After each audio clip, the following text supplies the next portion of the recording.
boys and girls, and moms and dads. I hope your moms and dads are watching. We are going to play pretend today. Do you like to play pretend? I do. So we are pretending that I need a jacket outside, even though it's 95 degrees. We're in the summer, but we're going to play pretend.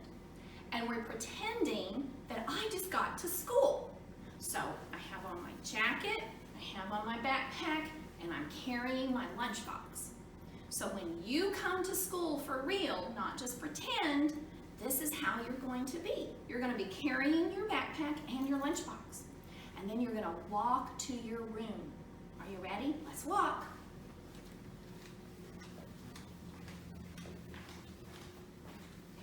When you come in your room, you're going to find your name. Now, moms and dads, this is something that you can practice at home, is name recognition. You can do lots of different things with letters and going over what their name looks like.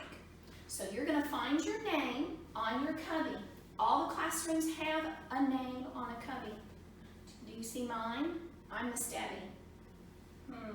Mine's Miss Debbie M. Mine is right here. So the thing I need to do first is put away my lunchbox. There it goes, right by my name. Now I'm going to take off my backpack. Do you need to practice putting on your backpack and taking it off? That's a good thing to practice and play pretend at home, and then at school you can do it. So then you're going to hang it. Look, there's a hook down here. I have to bend over. You won't have to. You just hang it on the hook. Okay, now comes another part. You have to take off your jacket. So you take it off, and if you need help, you can ask a friend or your teacher to help, but then you just pull it off. You find the hood, and then, look, there you go. And guess what? Now you're ready to play. So moms and dads, some things to practice. Putting on a backpack, taking it off and hanging it on a hook, taking off your jacket and hanging it on a hook, and looking for your name. Okay, I'll be back in just a little bit to tell you the next thing we're going to play pretend. Okay, boys and girls, now we're going to talk about something very important, but something that might be a little embarrassing sometimes. When you have to go potty, and you don't have to be embarrassed, all of us have to go. At school, it's very important that you know how to do it all by yourself if you're 3, 4, or 5 years old. So when you come to school and you have to go potty, in every classroom, there's a potty right there. And so even if you're over here playing and you're really busy, if you have to go, you need to get up and go to the bathroom. Now this is what the potty looks like in my room. It doesn't look the same in everybody's, but this is what it looks like. And it's a big toilet, it's a big potty, so there's a step there, but it's wide, and there's plenty of room for you to stand on there. Now, boys and girls and moms and dads, in the 3- and 4-year-old class, we want them to be able to do it all by themselves. So it's important that you wear pants that you can undo all by yourself. Maybe they're just elastic and you pull them down, and you need to be able to pull down your underwear and go potty. And then, what is that? I bet you know that's toilet paper. And we need you to get some toilet paper and wipe your bottom all by yourself, okay? I know you can do it. And we've got time now when you're at home before you come to school to practice all of those things. But you're not done then. After you get up, you have to pull up your underwear and your pants. Then you have to step down and flush. And then you have to wash your hands. We have something new at our school this year to use to wash our hands. I'll be right back and show you what it is. So boys and girls, after you go potty, or before we eat, or maybe after we've painted or something, Miss Debbie will say, I need you to go wash your hands. Or maybe your teacher will say, please go wash your hands. So the first step in moms and dads dads, please practice this at home, is look, we have something new. It's not like this. This is what we used to have. No, look, it's on the wall, and it's so easy. So step number one is you're going to come over here and you push one time. Do I need to push again? No, just one time. And then, you might not do this at home, but at school it's good to go ahead and rub that soap in. And then, turn on the water. You can sing a song. This is the way we wash our hands, wash our hands, wash our hands. This is the way we wash our hands to kill all the germs. And you know right now, it's really important to kill all the germs. So when you're washing, you're getting in between your fingers and the backs of your hands. And under the water, turn the water off and pull out a paper towel.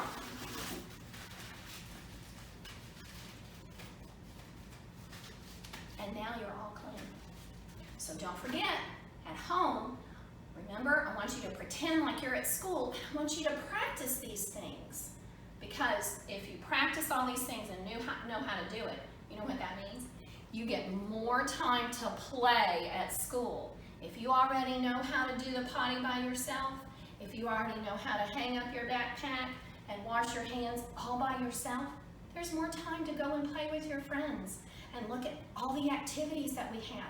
More time for the playground. So practice, practice, practice. Bye. Okay, boys and girls, guess what? It's lunchtime. I love lunchtime. I get so hungry because I've played so hard and we've had such a good time. So we need you to be able to come. Where's your lunchbox? Do you remember? It's at your cubby. And you're going to get, remember, there's my name. You're going to get it out. And you're going to put it at your place. And then when it's time for lunch, after you've washed your hands, you sit down in your chair. And then we always say a blessing. And then it's time to eat.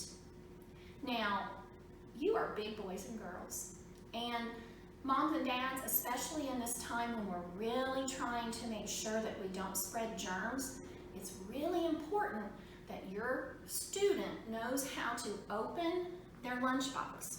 So if you look at this beautiful new lunchbox, isn't it so pretty? It looks like a mermaid. So you need to know how to unzip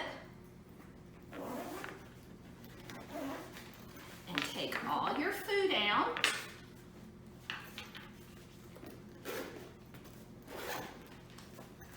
Look, the cardboard's still in my new lunchbox.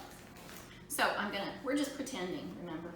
So now I can put my lunchbox under my chair and all my food is right here. Now something that moms and dads really need to think about is the kind of food that goes in your lunchbox. You know, a teacher can have from 8 to 12 students in the 3 and 4-year-old classes. And if your student already knows how to open the food that you've packed for them, then they don't have to wait. And during this time of germs all around, it's not really good for the teacher for us to have to open 10 different things for your child to eat. I would recommend getting maybe a bento box or something so that then your student can just open the flap and their lunch is right there. Things that you put, maybe the things are already open that you've put in the bento box. If it's a cheese stick, go ahead and peel back. Be thoughtful about what you pack for your students' lunch, especially in these days, so that the teacher is not having to open this child's lunch, go wash our hands, open this child's lunch, go wash our hands. And the less that the teacher has to do, the healthier and safer it's going to be. Plus, everything that we're talking about today from Miss Debbie means if you know how to do it yourself, there's more time to what? To play, to learn, to be with your friends. So practice. And moms and dads, thank you for the thoughtfulness that I'm sure that you will put into packing this lunchbox. I'm all done. Guess what? Now I have to put all the things back in my lunchbox. If I have trash, I have to put it in the trash can. And then do I just leave my lunchbox? No, it goes right back over here. And now I'm ready to do something else. Boys and girls, we're still playing pretend. Things that we need to practice at home so when you get to school you can do it all by yourself. Now, one of the things that sometimes moms and dads don't think about is taking off your shoes and putting them back on all by yourself. You might be thinking, but I don't need to take my shoes off at school. Yes, you do, in case you've been on the playground and you get sand in your shoe. It's not fun when you're trying to run around and you got sand in your shoe, or maybe a rock got down in your shoe and it's hard to run fast. So, out on the playground, you will need to stop and sit down and take off your shoes. Now, at Covenant Preschool, we ask everyone to please wear tennis shoes. Not sandals like Miss Debbie has on today. No, tennis shoes. And I didn't bring my tennis shoes today because it was raining outside and I knew I couldn't go on the playground. So I just brought these to show you. So these are water shoes, and they're probably not a good idea for our playground because you see all those holes, they can get sand in there.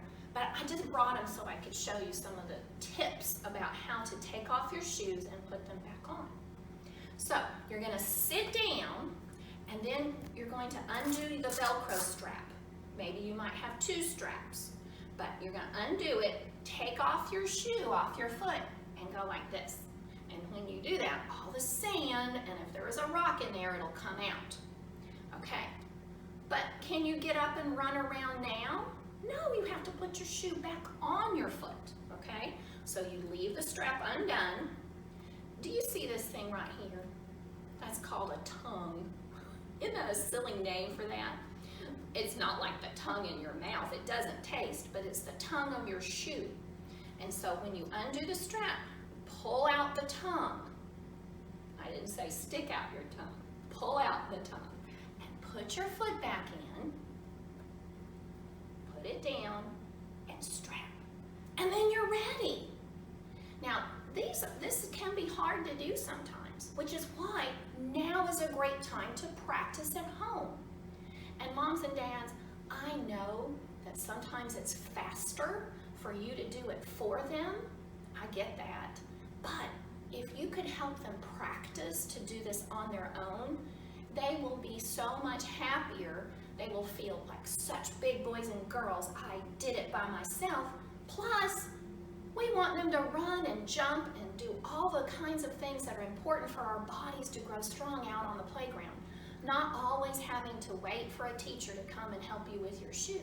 If you know how to do it, you can do it all by yourself.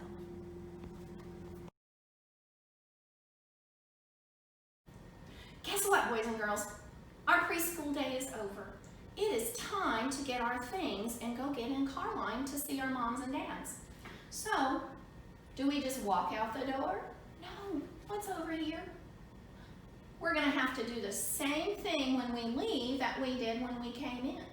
So, moms and dads, get a jacket with a hood and help your student practice putting it on. And the reason I say a hood is because they can put the hood on their head. Miss Debbie's hood covered my face. And then look, you can find a sleeve. Look, I have it on. Nope. Where does this arm go? It's right here. Ta-da! I did it all by myself. So moms and dads, I understand that it's quicker and easier to just help your 3-year-old or 4-year-old put on their coat. But I want you to think about, again, if they do it by themselves, there's more time to play. And think about the fact that we have 8 to 12 students and we're all going out at the same time. So, boys and girls, practice putting on your coat. And if you need help, that's okay. Your teacher is right there. You can maybe even ask a friend. I could ask Maddie, can you please help me find my other sleeve? And your friends are going to be so nice, and they're going to help you. Okay, am I ready to go yet? No. Now, I need my backpack. So I'm going to take it off my hook, put it on my back, and get my pretty mermaid lunchbox. And now I am ready to get in line and go home and tell Mom and Dad and brothers and sisters all about my day that I had at preschool. Thank you so much, and play pretend and practice, practice, practice.